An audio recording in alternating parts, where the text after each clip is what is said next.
A Associação Nacional dos Delegados de Polícia Federal entrevista hoje a doutora Tatiana Almeida, que é chefe da Unidade de Repressão aos Crimes de Ódio e Pornografia Infantil pela Internet. Doutora Tatiana, obrigado pela presença. Nossa primeira pergunta é como que tem sido a atuação da Polícia Federal nesse tipo de crime? Então, a Polícia Federal tem uma unidade central aqui que trata justamente as violações aos direitos humanos que são cometidas pela internet. Então, a gente investiga as notícias crimes relacionadas a crimes de pornografia infanto-juvenil e investiga também os crimes de ódio praticados pela internet. A pornografia infantil é aquele crime de disseminar ou retratar imagens de criança ou adolescente, né? Isso é crime, e os crimes de ódio são aqueles relacionados a racismo, a preconceito, que são geralmente praticados por meio de posts feitos nas redes sociais e blogs e essas coisas. E como que tem sido a repercussão desse tipo de crime aqui no Brasil? Tem aumentado muito a ocorrência desse tipo de crime no Brasil, porque a gente tem assistido aí a uma democratização do uso da internet. Infelizmente, essa democratização ela não está acompanhada de uma educação das pessoas para o uso seguro da internet. Além disso, a gente sabe que a maioria das pessoas que usam as redes sociais e tal são jovens, e o Brasil é um país jovem. Então, quanto mais você tem pessoas acessando a internet, essas pessoas são jovens, mais vai ter a ocorrência desse tipo de crime, porque essas pessoas ainda não têm a educação e a conscientização de como elas devem usar essas redes sociais. Eu costumo dizer que a internet é uma coisa muito boa, mas que pode ter reflexos muito negativos se você não sabe usar ela de uma forma segura, de uma forma consciente, né? E falando nisso, então, né, desse uso, existe um uso seguro para a internet? Existem regras?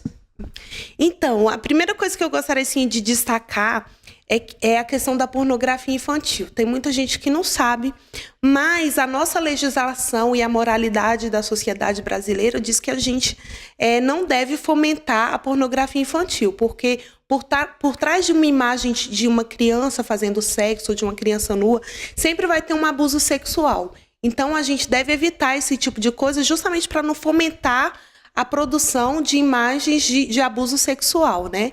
Então, a primeira coisa que eu gostaria de alertar é isso. É crime, e tem você gostar e você difundir essas imagens tem uma consequência social que é ruim.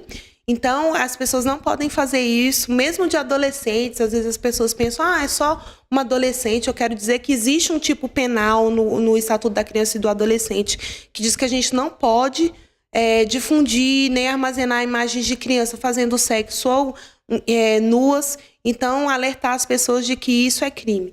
E em relação aos crimes de ódio, são esses crimes relacionados a preconceito e discriminação, dizer que tem uma certa consequência sobre as coisas que você posta numa rede social como o Facebook.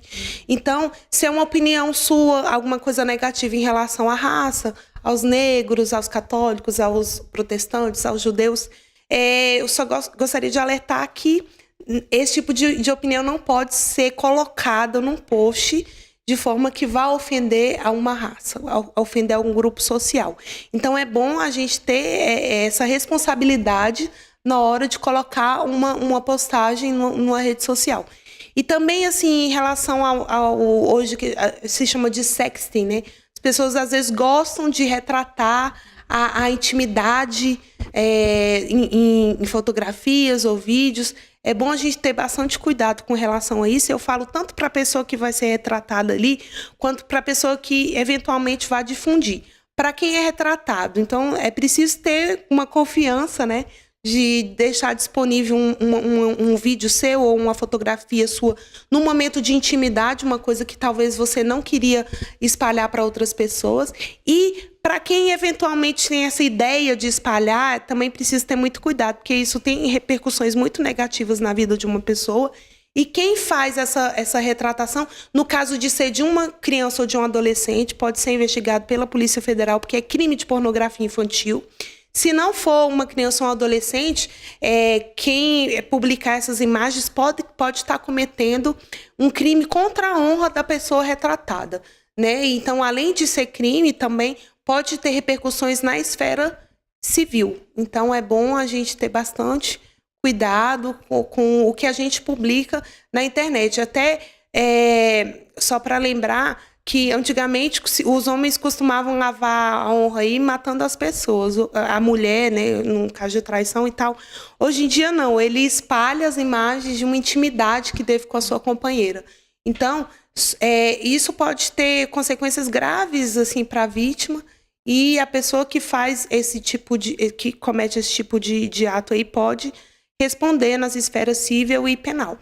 Ok, obrigada, doutora Tatiane. Falou aqui com a gente sobre a unidade de repressão aos crimes de ódio e pornografia infantil pela internet. Esperamos que todos tenham entendido o assunto, né?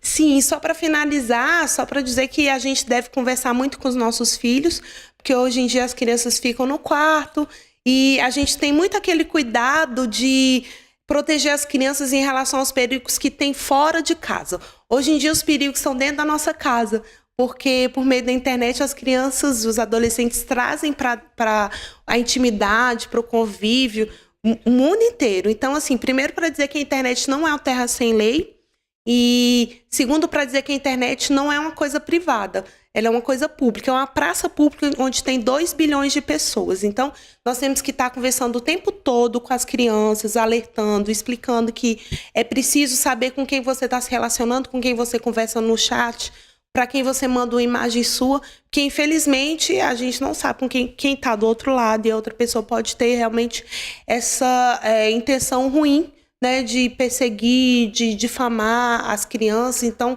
é uma responsabilidade, sim, dos pais. Cuidar do que acontece lá fora, mas principalmente conversar sempre sobre o que acontece ali no quarto da criança, sim.